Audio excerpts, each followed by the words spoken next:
By the middle of the 1980s, the banks were rising up and becoming ever more powerful in America. What had started 10 years before in New York, the idea that the financial system could run society, was spreading.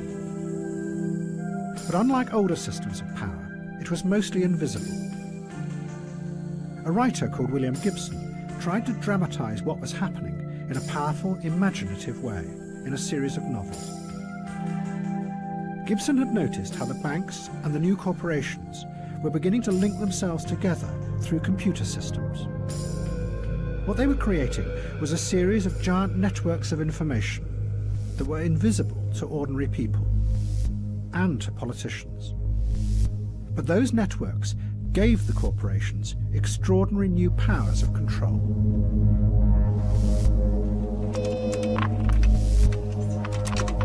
Good morning, Southwest Development. May I help you? Gibson gave this new world a name. He called it cyberspace, and his novels described a future that was dangerous and frightening. Hackers could literally enter into cyberspace, and as they did, they travelled through systems that were so powerful that they could reach out and crush intruders by destroying their minds. In cyberspace, there were no laws and no politicians to protect you.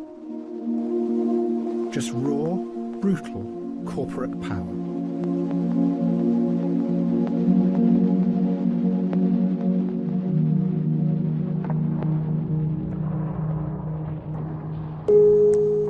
But then, a strange thing happened.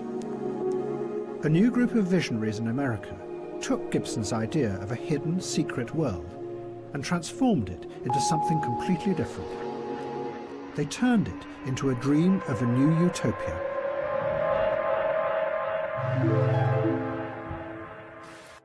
They were the technological utopians who were rising up on the west coast of America. They turned Gibson's idea on its head. Instead of cyberspace being a frightening place dominated by powerful corporations, they reinvented it as the very opposite. A new, safe world where radical dreams could come true. 10 years before, faced by the complexity of real politics, the radicals had given up on the idea of changing the world. But now, the computer utopians saw in cyberspace an alternative reality, a place they could retreat to, away from the harsh right-wing politics that now dominated Reagan's America.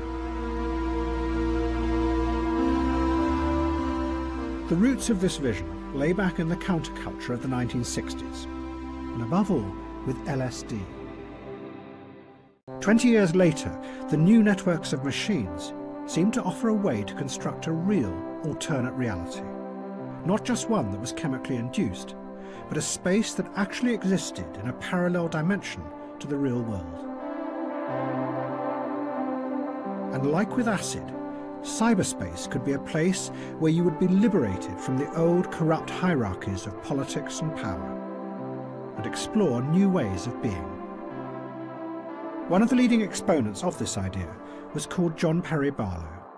What Barlow did was give a powerful picture of the internet, not as a network controlled by giant corporations, but instead as a kind of magical, free place, an alternative to the old systems of power. It was a vision that would come to dominate the internet over the next 20 years.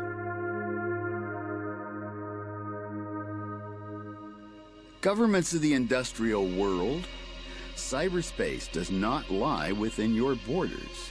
We are creating a world where anyone, anywhere, may express his or her beliefs, no matter how singular, without fear of being coerced into silence or conformity. I declare the global social space we are building to be naturally independent of the tyrannies you seek to impose on us. We will create a civilization of the mind in cyberspace. May it be more humane and fair than the world your governments have made before.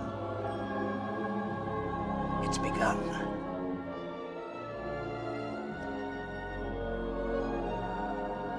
This is the key to a new order. This code disk means freedom.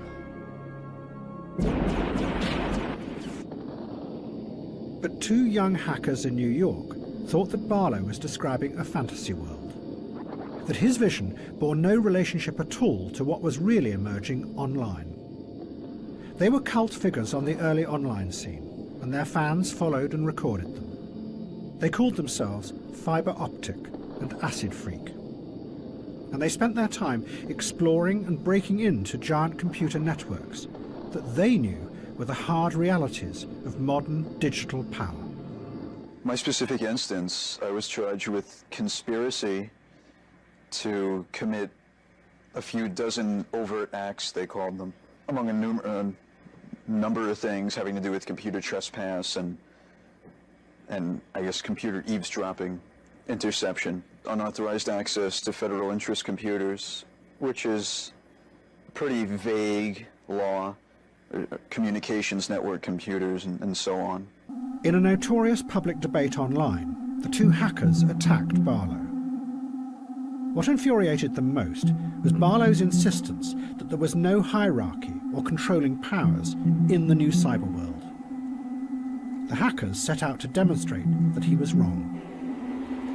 Acid Freak hacked into the computers of a giant corporation called TRW. TRW had originally built the systems that ran the Cold War for the US military. They had helped create the delicate balance of terror. Now, TRW had adapted their computers to run a new system, that of credit and debt. Their computers gathered up the credit data of millions of Americans and were being used by the banks to decide individuals' credit ratings.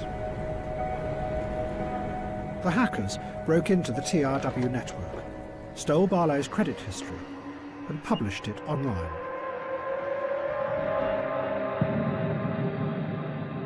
The hackers were demonstrating the growing power of finance, how the companies that ran the new systems of credit knew more and more about you, and increasingly used that information to control your destiny.